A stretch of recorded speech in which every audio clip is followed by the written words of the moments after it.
Welcome, Jeremiah Scott, to Coaching in Session. How are you doing today? I'm very good. How are you? I'm doing well. Thank you so much for coming on. So, today I have you as a spiritual speaker and author. And for anyone who might be wondering what a spiritual speaker and author does, it's going to be in line with what a spiritual guide or spiritual counselor would be in the working habits of. So, when it comes to being spiritual and to identifying yourself as a spiritual guide or a counselor, or just even be in the world of helping people find a spiritual alignment or balance, I use the term loosely. It's a lot more than just looking up in the sky and saying, okay, today's going to be a good day, and we get our zodiac signs, we read our horoscopes. It's more than that. And today I have you on to talk about spiritual wisdom and everything about spirituality in the sense of who we are and who we are becoming. In your own words, can you explain who you are and how you help people? Yeah, certainly. So for me, my spiritual journey is one of trying to understand, like you said, where we come from as a precursor to where we're heading. So I think if we look sometimes at the systems that we've shaped our societies, our cultures, we can get a bit of an indication of what it perhaps is to be human. So for me, I like to explore all of the different mainstream religions. I've traveled the world to work with different spiritual beings or leaders or influencers, whatever we want to refer to them as. I spent a little bit of time over in the Amazon. I started going there in 2015. I was very fortunate to cross paths with a third generation shaman, and I was able to learn a little bit about plant medicine and how the shamans finds that balance within the natural environment as opposed to trying to perhaps conquer it or own it. So it's like a bit of a different way of living. I've spent a lot of time studying Western spiritual ideas. I've got a little bit of knowledge with some of the Eastern philosophies as well. And for me, it's still an evolving journey. But why do I do that? I kind of feel growing up that it became apparent to me there was a lot of sadness in the world, a lot of frustration. Sometimes it seems that our society is not really fit for purpose. A lot of people who are in the younger generations are struggling to achieve the same things as what come before them. And so I looked and I began to understand. I was thinking, right, well, we've got these spiritual systems that can help us to perhaps understand ourselves. But I started looking at how the world was when those systems come into fruition. And then I had a bit of an epiphany a few years back. And I sort of thought to myself, well, the ancient Egyptians and the Victorians, they would have faced the same challenges. The world was very similar. They didn't have technology, they didn't have automobiles, didn't have airplanes, and they really didn't even have electricity. So you'd look at the way these cultures lived, and their major obstacles would have been healthcare for children, finding food, finding clean water. And I found it fascinating to think, okay, an Egyptian and a Victorian could talk about how they were trying to overcome the same problems, even though there was 4,500 years between them.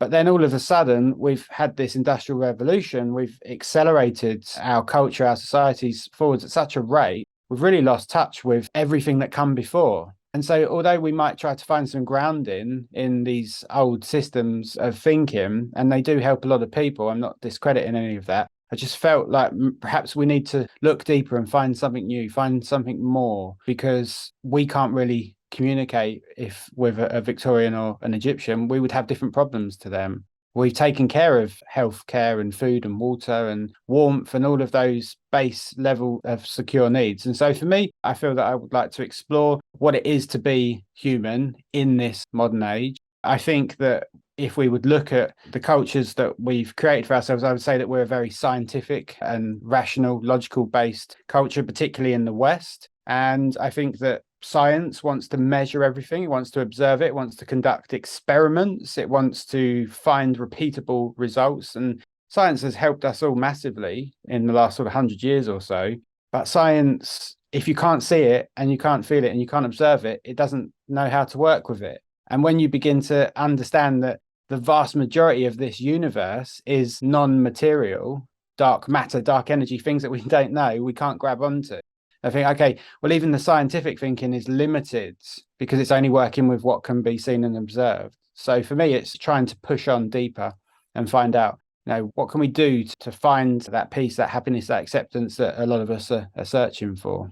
I talk about this quite often on the podcast, how we are moving into tougher times because we are giving ourselves an easier life. If we look back at who we once were, we were hunters and gatherers, and we were people who banded together in tribes and communities, and now we're very singular.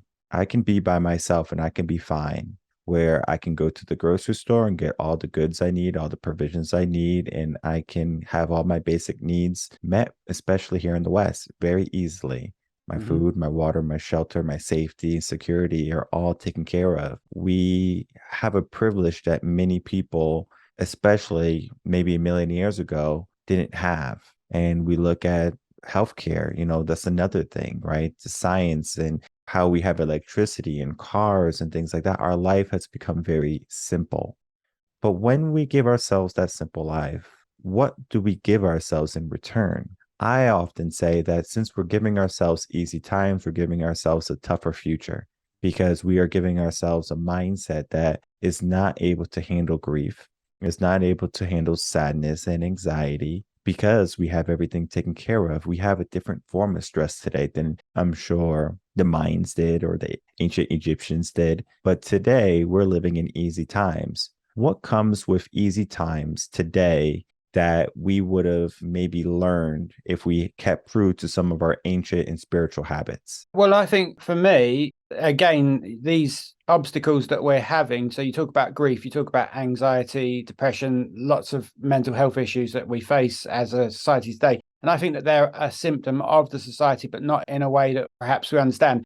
So you talked about the Mayans. Now, the Aztecs, the Mayans, they looked at life differently to us in the sense we have an idea in the West, in the modern world, that to become old, to live a long and healthy life is honorable. This is the thing that we should aspire for.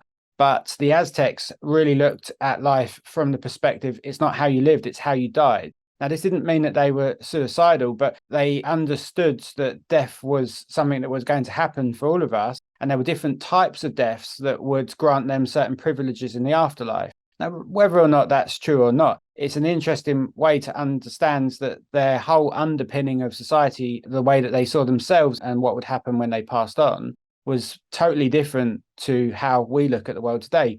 I also think that this technical, engineering, scientific approach to life makes us feel that we need to analyze and interpret and deconstruct everything and discard what we don't want, cut the bits out that are damaging us, that are wrong, that are making us unhealthy. But if we look at anxiety and we look at depression and we look at fear, these things, if misunderstood, if left to get out of control, they can ruin your life. But we have to understand that anxiety, for example, people want to discard it. They want to push it away. They don't want to feel it. But anxiety is telling you that you're not on a path that's very good. And maybe you want to do something about that. So why would we want to cut out that warning system? So I spent a lot of time trying to understand anxiety, and I found that there's different types of it. I refer to them as legitimate anxiety and illegitimate anxiety. So if you haven't paid your bill and you haven't worked as hard as you could, and you start to face the prospect of losing your car, your house, your ability to provide for yourself, and you have an anxious feeling that that is on the horizon, should you ignore that or should you act on that? You should act on that anxiety. It's trying to stop something negative from happening to you. That is a legitimate concern that needs to be addressed. An illegitimate anxiety, so say you think, I need to turn the light off 5 times before I leave the house or my family will die. That's illegitimate. We need to discard that. But we can't just go, right, I don't like anxiety. I need to push it all away.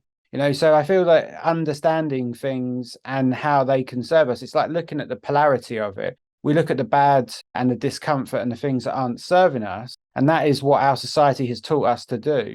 You also talk about shamanic cultures, tribal cultures, people that would have to hunt and gather, and that was their dominant purpose within the world. And I think that we can pin that to, I think it's Maslow's theory of motivation. He created this sort of pyramid structure. And so we had to take care of these base levels of the pyramid. And each time we took care of something, we migrated up the pyramid and we had different things available to us. So those base levels would be warmth, food, security, financial stability. Now, these things come a lot easier to us today than they would have at other times within humanity's existence. But really, I feel that there's a confusion. We are starting on the pyramid perhaps a little bit higher. If we're born in the West, in the modern world, we have certain privileges that are just granted to us just from being born in that correct location. And so instead of saying, oh, okay, life was simpler, maybe we should reconnect with the way that our ancestors used to live. But for me, I think no, we need to understand where we are on this pyramid of motivation, because the top of that is supposedly self-actualization, you having the ideal life for you as an individual. And so if you want to go back down the pyramids, well, then you're going to have a harder job getting back up to that potential of self-actualization. Now, self-actualization isn't something that everybody can achieve. We might dedicate our whole life to it and never get anywhere. But really, for me, it's trying to understand what we are and the differences between the way other cultures throughout history looked at life, the way they looked at the world that they existed in, and how we can use some of that to our benefit today. Really, there isn't, unless we have some sort of massive catastrophe, we're unlikely to go back to life as it was. So looking backwards, we can't dream that we would like to have that life. Maybe we should be looking and going, okay, what was good about that? And what could we build on? Because humanity and society and our culture, it is a progressive evolution. We're moving forwards, aren't we? Mm. And so when we have that trajectory, it's very tough to go backwards. So I think for me, clarity of both sides of the arguments is important. I look at everything that my body, my mind does, and a lot of it I might not like on face value, but I think it's very important in my journey to explore, like, why, what's the other side? Let's try to see all aspects of this debate before I say, no, I don't want to feel depression. I don't want to feel anxiety. Let's remove it. I think it's trying to guide me to what it is that I really want, even though it's uncomfortable in that moment. I think oftentimes many people give themselves an anxiety that shouldn't be there. For example, I need to have an anxiety that I have the right car, otherwise someone's not going to like me, or the right clothes, or someone's not going to like me, where we worry about some of the superficial things that might not be beneficial for our growth and I guess to reach our self-actualization. And if we look at the top of that pyramid and we look at where we are going to be, finding our purpose and finding our fulfillment, I think sometimes many people, we give ourselves an idea of what might make us fulfilled rather than what does make us fulfilled. And I'm going to explain that just a little bit. We think oftentimes, especially here in the West, I'll be happy when I get a big house, I get a marriage, I get this car, these dream clothes, and we place happiness there. And we make sure our purpose or our work is going to be helping us get there. So we typically will have a career like a doctor, a lawyer, an entrepreneur that is going to help us reach our goals. I've worked with some of the most wealthy people here in America. And what I can tell you is that when they get to that top and they're able to buy whatever they want and have the life that they want, fulfillment is one of those things that they're always looking for. Typically, where they have to go from there is to be grateful for what they have versus trying to fill their life with even more stuff, more materials, more things that don't fill them up. So when we get to that point when a person is trying to find out what they're supposed to be doing in their life, they're trying to find their purpose, what is that process to you?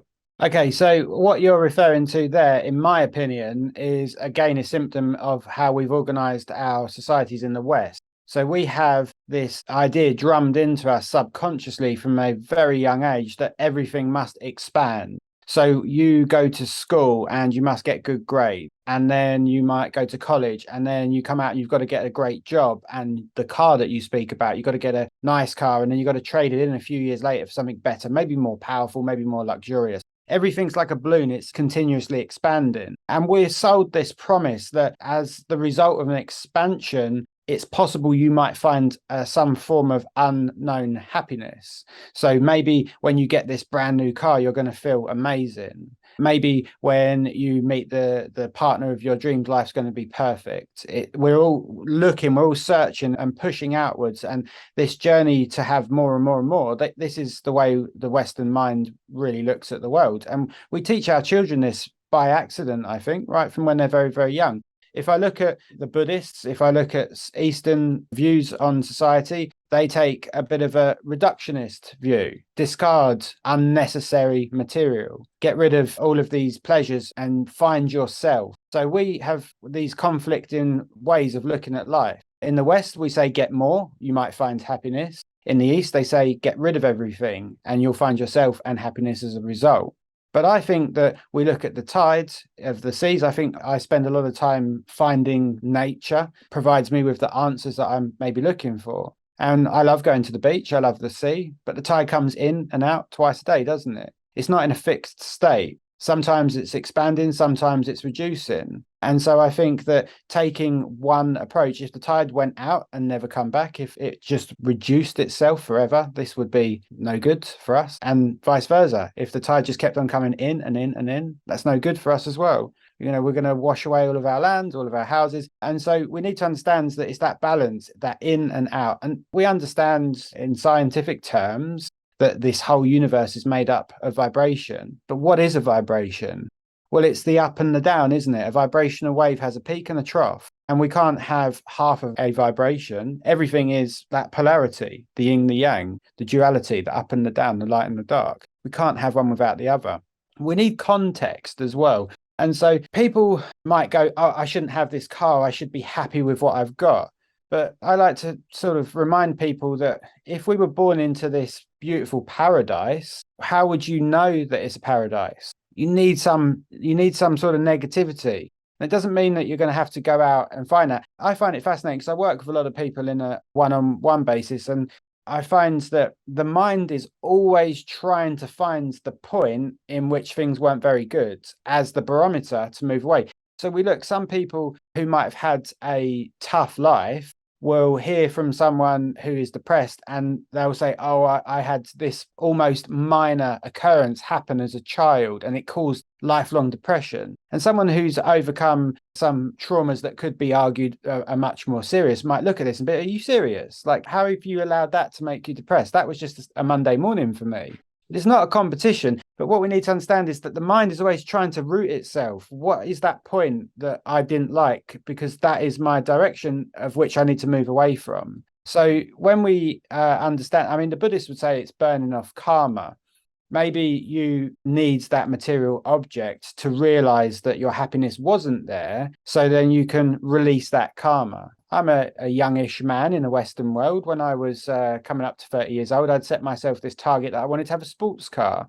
Because, I just thought that this was a marker of success. And I achieved that. I bought that for my 30th birthday and I enjoyed it. It was great. But I understood what it was that I was doing. And then once I had that, it's not like I need more and more sports cars. I had the experience of it. And then it's like you can sort of put it to bed. So I think sometimes if we deny ourselves what we want, that can cause as much problem as getting it over and over and over again. So really it is trying to understand, again, the nature of the societies that we've created and what we can do about it to benefit the self. And so I feel for me, remembering I'll have phases of my life that are expanding and phases of reduction. And this is the nature. This is life. I shouldn't become depressed if things aren't pushing on as fast as they want or as I want. And so I think to myself, I'll enjoy those times of rapid development, of growth, and I'll be reflective in the times of this apparent reduction. It's just like going to the beach. The tide goes in and out. You have to enjoy both phases of the same cycle. And I like to look at nature in the sense of fall and summer as a guidepost for me to see life. Because if you live in New England here in America, we have a wonderful fall where all the leaves decide to change colors. And for many people, that tree signifies their life. They spend all their life for a couple of months in nature. It's going to be only a couple of months amassing these beautiful, lush green leaves. And the common person is going to be very strict or very rigid, and they're not going to want to get rid of these leaves because that's loss. We don't know how to grieve. We don't know how to let go here in the West. So we hold on to all the world problems, all the material things that we have. That's why people have things that they might have from 5 years ago in a drawer or in the garage or in the shed, because we don't learn how to shed that. We don't learn how to let go. But fall does something amazing. The leaves start to change colors and we start to see, oh, wow, look how beautiful this is to let go. The tree is not afraid. The tree is not afraid to let go. And the tree is not afraid to be different because those green leaves are now yellow and orange and red. That tree is doing what it needs to do to create that balance, that good and that bad. And we need that good and we need that bad in our life, because if you have grown up with a silver spoon in your mouth and you were taken care of and you didn't have a single worry in the world, it's going to be difficult for you to see that bad. But when something bad happens to you, no matter how minute, it's going to be something that you have to deal with, maybe even a trauma.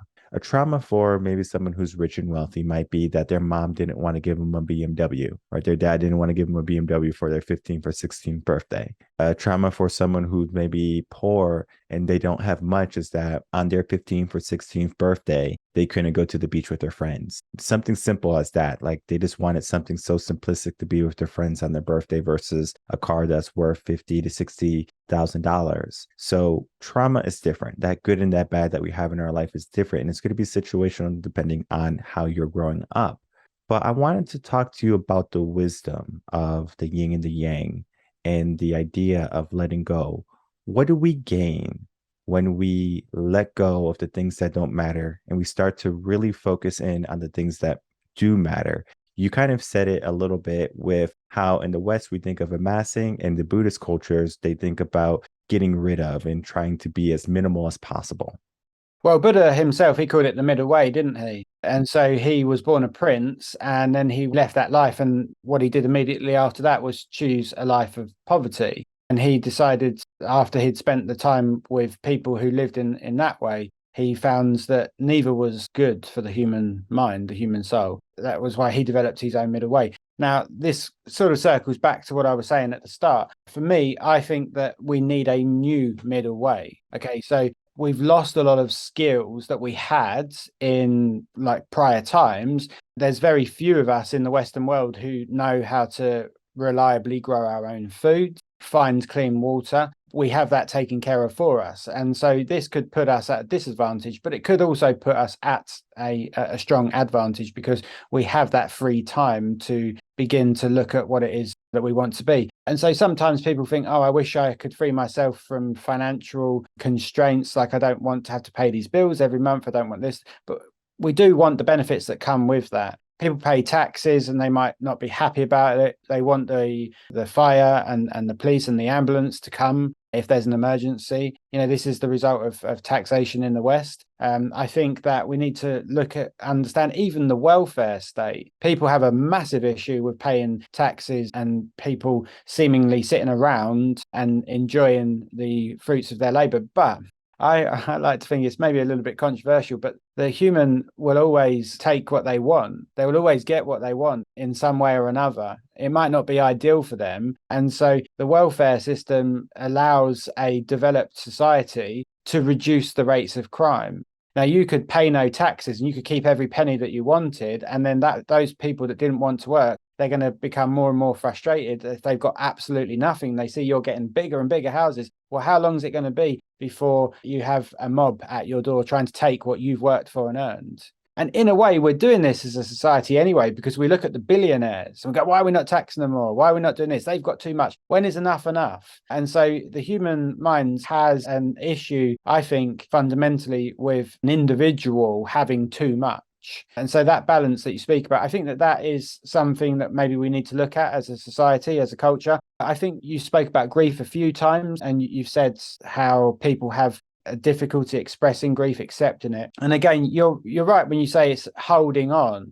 People want to hold on to material and they hold on to their energy. Now, if I look at what grief to me represents, it represents an inability to express the love for that thing, that situation, that person. So if it's something's taken from you unexpectedly or quite quick and you had developed this routine or this lifestyle, if you had a partner that you'd lived with for 20, 30, 40 years and they were suddenly taken from you, all that love that you used to express on a daily basis, you've now got no outlet for it. And I think that it's not necessarily that people are unsure of how to let things go, but I feel that sometimes people struggle with that concept of change. And so what we need to understand is that if you have lost something or someone that's so deeply important to you and you now have no way to effectively love them in the way that you did, that energy isn't just going to be switched off. So what we need to do is start to think, how do I let this out just so that I can release some of that pressure from myself?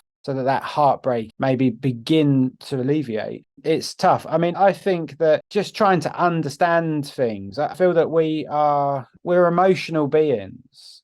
If you look at the way that a child develops, a child who's having a tantrum for something that they don't like, that is their emotional response. And when we look at the way the brain evolves and develops, none of us really develop our rational centers until we're in our teenage years and our early 20s. And some people do a better job than other people. You know, it's like this way that the human brain, the human mind evolves and develops. It's not standardized. It's different for each person. But what we do know is that certain systems within the brain take a lot longer to switch on. And so I've found, particularly with people who maybe don't want to be here in this life. So I've done quite a bit of work with people who are suicidal, young males as well. We know that that's a bit of an epidemic as in the Western world at the moment. I've lost some friends from this sort of terrible way of having to deal with their problems. It's an awful thing for us to have to face. But I look at it and there's so many factors at play. But one of them I've found is that people who experience traumas as a child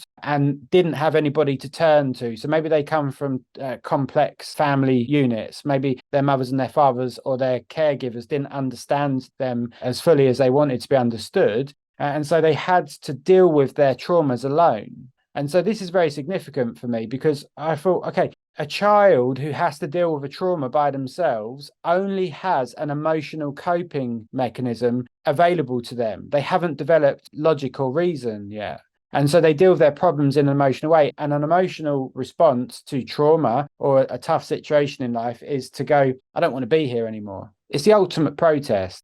Taking your own life is the biggest protest that you can have. This world is so corrupt, so rotten, so wrong that I need to remove myself from it. You're protesting against the conditions that you're living in. And I think, well, where does this come from? And a lot of it is an emotional response, isn't it? Because if we begin to look at our problems from a rational or a logical response, we might be able to find different answers as opposed to sitting there and going, I hate the way this feels.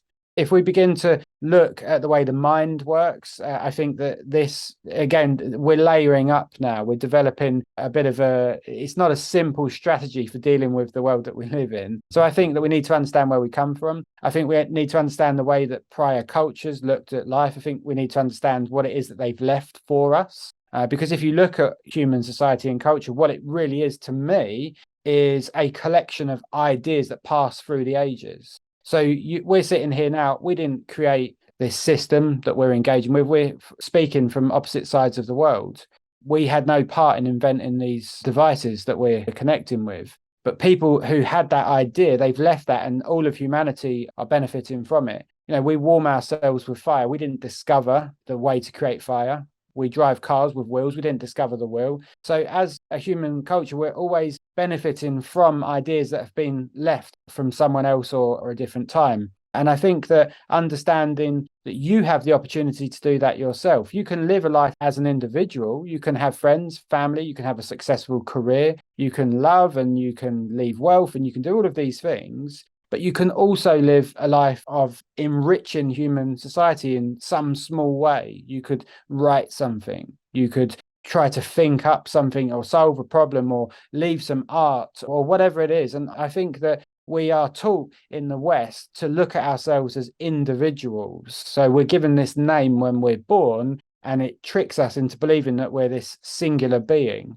But we're multiple systems within this organism, but we're also different people with different lives. So if you had met me as a teenager, or if you meet me in my mid-20s or my mid-30s, you'll have a different idea of who I am. I'm not that same individual. Every cell in my body changes every 8 years or so. So it's kind of like accepting what we are and trying to enhance the possibility of what we can be, as opposed to trying to cling on to something. So when you talk about people holding on to grief and holding on to materialism, again, this is a symptom of this incorrect idea that you are just this one thing.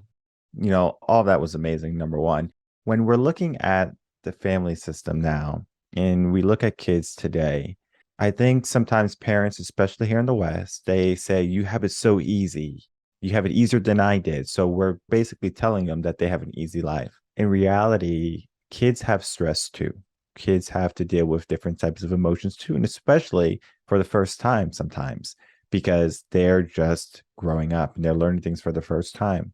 I mean, when I was a teacher, I saw a first grader like pulling out the hair full of stress Mm. because of standardized testing versus mom and dad might be worrying about how they're going to pay for the light bill or the Mm. water bill, right? So they're worried about something different. So they look at that kid's stress as, oh, I wish I had your stress. To them, it's insignificant, but we have to grow with it, right? So we grow and we learn and we evolve and we become stronger in the sense of mindset. And then when we are teenagers, we can make more logical and critical decisions or be able to critically think better. But then we get hit with hormones too. So then, so now our mind is thinking in a different way because of the chemicals that are, that is in our brain and in our body.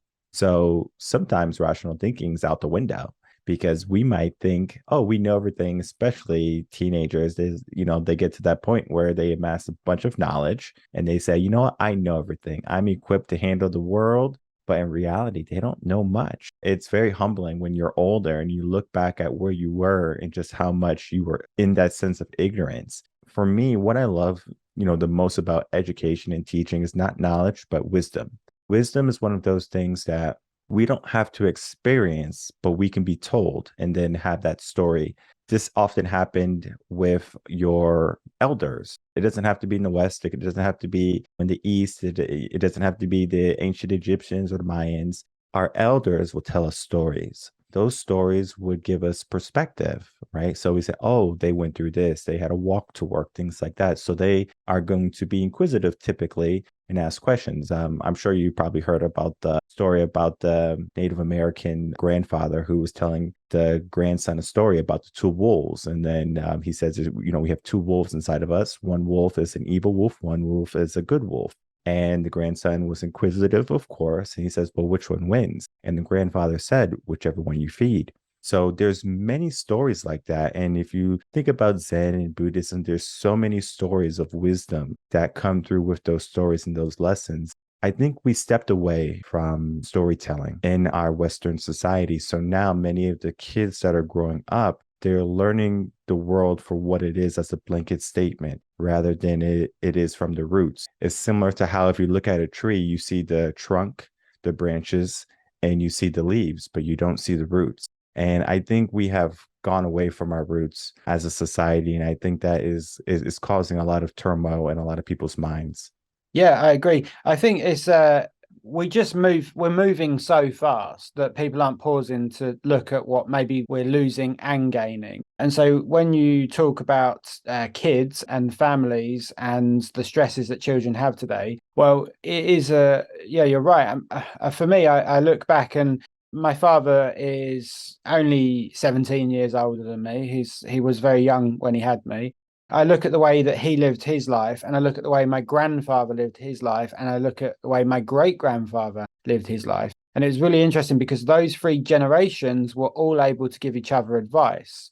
So if my father had a problem, he could speak to his granddad or his father about it, and they would maybe be able to offer some practical advice. But those three generations have no answers to any of my problems. So my generation, we're talking people who are in their late 30s, early 40s. We are perhaps the first generation in a very long time. I'm not going to say ever because how could any of us possibly know?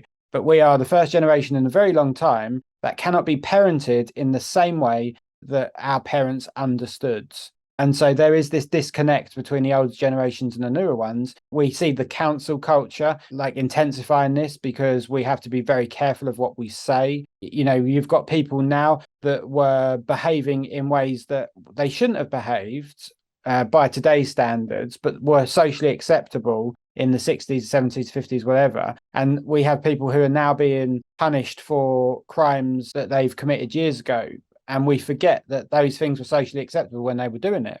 I don't know about in the US, but in the UK, there are slightly people a little bit older than me. There are teachers that are living with students. In the 1960s and 70s in the UK, it was common for a teacher to end up dating a student. Now, I don't agree with this, don't think it's right. And it's great that we have this privilege now where those things are stamped out, they're recognized and they're dealt with. And maybe this should have come in a lot sooner. I'm not one to say that. But what I'm saying is the result of all of this progress, all of this change, is that we don't really know how to parent in the way that we did in prior generations. And I think that that is creating some new issues. I also think that it's worth remembering that education is this giant experiment. The school systems, as we understand it today, are less than 100 years old. Education used to be reserved for the wealthy. It was a privilege of the upper classes, and now it's something that we all have, but we don't know whether it's being done right or wrong because we're in the middle of this big social experiment, and it's evolving. And that's why what I learned at school is different to what the children today learn. And that's why people sit there and go, oh, well, why didn't anybody teach me about taxes or savings or investments? Well, because nobody thought to, because we're in this big giant experiment.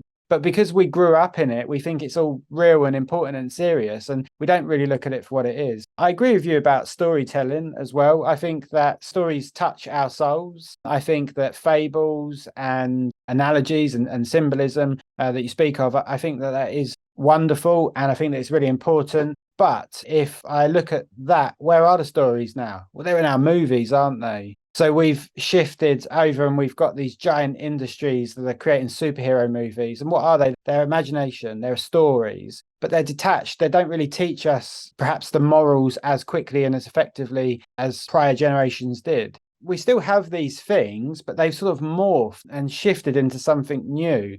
We look at CGI now. That's a storyteller's dream, isn't it? You know, all of these graphics in the movies, they're amazing. But I think that we also have to understand that people don't want to feel silly. And so if you're faced with a child that is tearing its hair out, as you said, and this is something that's very alarming, and as an adult who maybe thinks that their life is very tough, you might look at that and think, I don't need this. And that's the honest truth. That they're not going to say. They're going to go, oh, imagine having my problems. I'd love to have your problems. So they're disregarding the issue because they're looking at it and they're like, this is complex.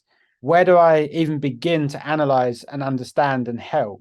And so I think sometimes if people are faced with a situation that might make them feel a little bit weak, silly, powerless, not very clever, they try to sort of laugh it off and push it away and discard it. I think we're probably all guilty of pushing issues away at some point or another within our life. Children who believe they know it all, this is a way for them to simplify a complex world, isn't it? So we go, oh, that child's got a big ego. But really what it is it shows that they're anxious. They're anxious about getting it wrong. They're anxious about worrying how much they need to learn because they don't know anything. And so they don't look at the world from a sort of curious vantage point. They look at it from a fearful vantage point, and they go, right, if I just convince myself I know the answers because I learned so much so quickly, then I can just push everything away and I don't have to worry about getting it wrong. And so I think maybe when it comes to parenting or educating the younger generations, maybe we need to look at life with that curious nature and teach them to look at life with curiosity as well.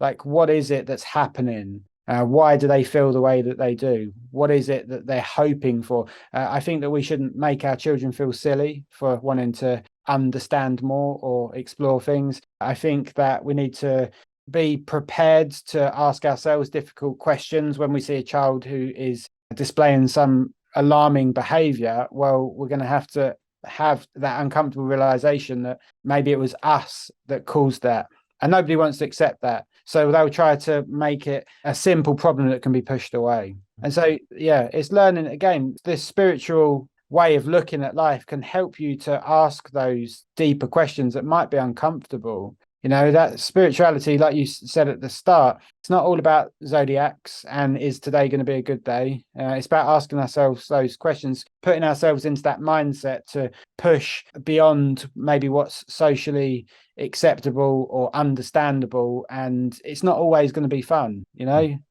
What is the best question or the best set of questions you have told yourself or asked yourself to help you gain a better understanding of who you are and who you're becoming? For me, the best set of questions, I think that it would be like, why? Why do I do this? Mm-hmm. What is it that I'm looking for? Who am I as well? I did, I meditated on that a number of years ago, and I kept on every time I got deeper and deeper and deeper. I realized that all of the things that I was taught or suggested that I might be, I'm not any of those things. So to understand who I am is something that drives me on. And to realize as well that to let go of competition, you said about the car earlier. So, a small aspect of wanting a nice car is maybe we are in competition with society or an individual or a group of individuals. And so, for me, I kind of realized years ago that when it comes to our competitive nature, that even if I won against someone, let's say I was playing a sports match and my team won, the other team are always going to find a way to justify that the win wasn't quite valid. Oh, if we had our strongest player was injured, or the ref was biased against you, he comes from your hometown, he was going to let your team win. And so, even if you win a competition, it's very rare that the opponent accepts the victory and goes, "Okay, I'm happy with my loss. You victorious, enjoy it." And so then I realized there's no point in me being competitive with other people because even if I win, I don't win. And then I realized that even if I compete with myself, I still can't beat myself because every time I have a victory, my mind's waiting with the next thing that I need to do. So I understand that competitive energy is useful for pushing me on, but I shouldn't be dictated by it. So really asking, why am I the way I am? Why is our world the way it is? Why have we organized things? So the why is always important. The how is important to me. What I am is important to me. And understanding the things that drive me. So just trying to get to the bottom of things. It wouldn't necessarily be a set of questions, but more like a set of words. So like why, how, what. So I'll always try to delve in and find out what's happening.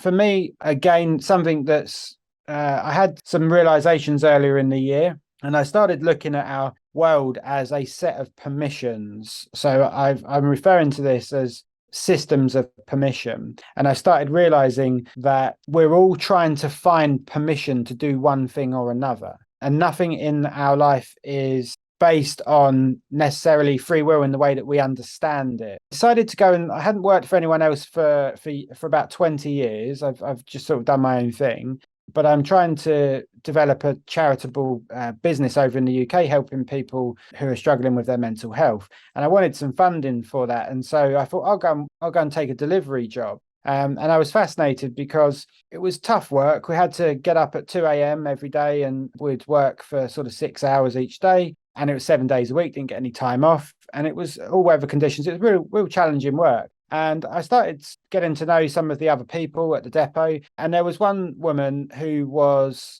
having to look after her family. Her mother and her father were quite old, and she was needing the extra funding for that. But she had a husband and she had grown up children, and no one was contributing. And so she was trying to care for them, and she was trying to care for the parents. And so in the end, I kind of clicked, and I was like, she's doing this job because she's pushing herself to the limit. She's suffering. And eventually she will have granted herself the permission to stand up and say, look, this is not right. I need some help. So my husband should help me. My children should help me. Maybe I need some additional outside social care for my mother and father. But at some point she will snap. Now, we always see the rags to riches stories for entrepreneurs. But what is this? This is, again, it's another system of permission. Someone gets so low, they're cold, they might get frostbite sleeping in a shop door one night, and they go, enough's enough. This is my breaking point. Everybody has a breaking point in which they begin to give themselves permission to live the lives that they want. And so I've noticed that our whole society appears to me to be an intricate set of permissions. And we're all entering into different sets of systems of permissions, trying to grant ourselves what it is that we hope to be. So one of the important questions I ask myself now when I'm working on a task or I'm trying to understand something is, what permission am I trying to give myself?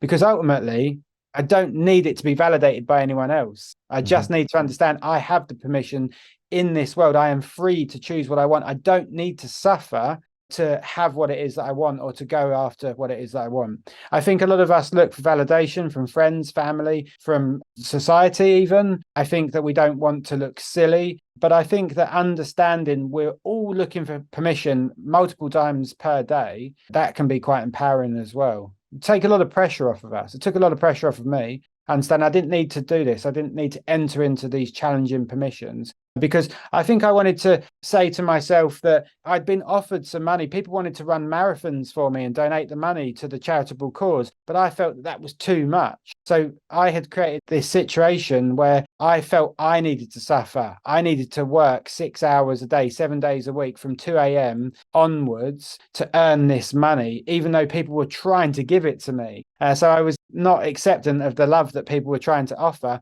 because I believed that I should suffer in the acquisition of my dream. And so I think that freeing myself from that way of thinking, that was quite enlightening. I'm still working on that. I think that it's perhaps an underpinning of a whole philosophical way of looking at the world. But I thought just some of the things you were saying, I thought maybe I should just talk about it. It's kind of raw, that is, that I don't feel that I'm settled with that. I had this big sort of wake up moment, but yeah, I need to work on it.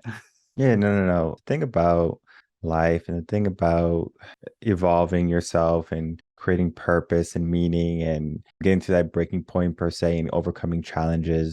It's going to be a unique journey for everyone because as we said earlier on in the podcast, it's going to be different areas in our life that we're going to have different mindsets or we're going to have different ways of viewing the world. I don't view the world the same way as I did as a child or a teenager or even in my 20s. It's vastly different. And as we evolve and as we grow, we learn how to, I guess, fit into our skin because, in our sense, our skin is going to be what makes us feel most comfortable. So we see what in our life is meaningful to us at that moment. Maybe it is a car. Maybe it is our parents, and we're going to do what we need to do. We're going to handle our business in a sense. We give ourselves that purpose. It's not that we didn't care about our parents when we were a kid. It's just that our focus is a little bit different. Oftentimes, when we're younger, we focus on growing up and having experiences and getting to that older age where we have maybe the ability to travel or the ability to get married and have our own family. But we don't necessarily know that our parents are getting old or we don't see it quite yet because we're right there. I mean, I'm even a victim of this because most people don't see change if it's right in front of them. But if they separate themselves from any situation long enough and they come back to it, they will see the change. Similar to how if a teacher, you're in school, teaching a first grader, and then they go off and now they're a fourth grader and they come see you. Oh my God, you're changed so much, right? Similar to our parents, we see them every single day. We might not see them start walking slower or thinking irrationally. We just see them as, oh, that's mom still, that's dad still. Maybe they got a few more grays and things like that, but that's, with old age. It's not until you separate yourself, you go off and you have your own family. And then eventually, a couple of years later, on Thanksgiving or Christmas, you see them for who they are, who they're becoming. And then the reality sets in. They're getting older. And we start to then look at time. How much time do I have left with them? Because we have learned to live in a fast-paced world. This world is, that we live in is so fast. I mean, if you're bored, you can fix that in an instant with your smartphone. You can find something that, you can watch and listen to or play, and you're perfectly satisfied. But the thing about life is sometimes that dissatisfaction, that uneasiness, and you sit in it, it makes you appreciate those good moments because there is going to become a time when mom and dad might not be there. What do you do?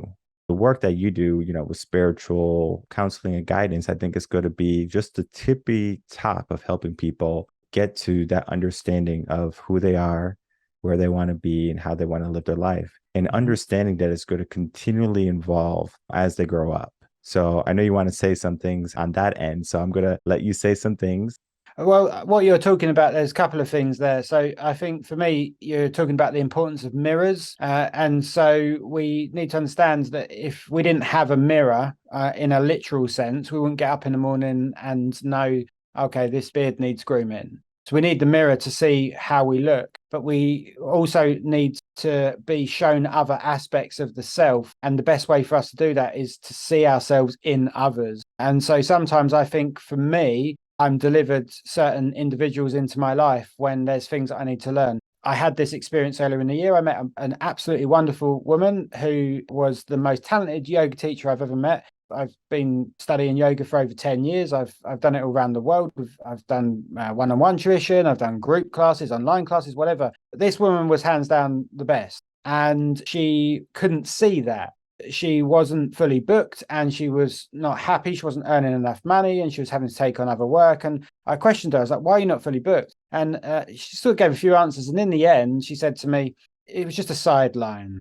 She was more occupied on looking beyond that. She wanted to do something else. She had an idea of working in certain ways. She wanted to be something more than the yoga teacher. I was like shocked by this. I was like, how can you not see that this is what you can do? And so eventually, after a while, I realized that I was doing some of this in my own life. There are certain aspects of my work that have come to me so naturally that I don't look at it as anything of significance. And so people would like to have certain conversations with me. And I'm like, no, I'm working on this project. I'm working on that project. I'm always looking beyond it. And so it wasn't until I had this connection with this individual, she mirrored something that I was doing in my life. And having that epiphany was really powerful. And I think that when you talk about your parents aging, we all know that we're going to age. And sometimes it is seeing someone that you love begin to slow down. If you had a father or an uncle or brother who are really strong and then they start having to slow their life down and you realize, wow, okay, that might happen to me at some point. And so it gives you the opportunity to go, what do I want to do about it? I'm seeing this thing. How do I want to proceed? I think you talk about the speed of life as well when you say about how we can find instant gratification nowadays. I agree with that. For me, part of my spiritual journey, particularly from studying with the shamanic people, is learning to live in accordance with the speed of the universe, the speed of nature. And so what I mean by this is that I can't force a tree to provide me with the fruit any faster than it wants to. I can't make a flower blossom. I can't change the seasons. I can't make the days longer or shorter. All I can do is adapt my behavior to fit into that speed of the universe. And I think that that's one of the things that we've lost as a society with this industrial and digital revolution. For me, I think that as a consequence of that, when you're living in an extremely fast way, you're processing your thoughts so quickly, you don't know what ones are worth listening to. You don't know what ones are yours, what ones have been suggested by the media or by something else somewhere else. And so I think that when we move back into alignment with that natural speed of nature of this universe, then we can become more in tune with our own thoughts and begin to listen to what are ours and what ones are of the quality that we want to embrace and work on. As a final words for you, you sort of spoke about purpose as well. So I would say, again, this is something that the West is fixated on. Find your purpose. Spend all of your time searching for your purpose and then live your life in accordance with that purpose. Okay, that's great. But for me, one of the biggest epiphanies that I had on this journey was a number of years ago. There's an old forest that's near a house that I used to live in. I used to walk my dog there. It was about 3 miles away from any of the villages, so it was always quiet. And this forest had apparently been there since the last ice age. So it was this beautiful, pristine environment.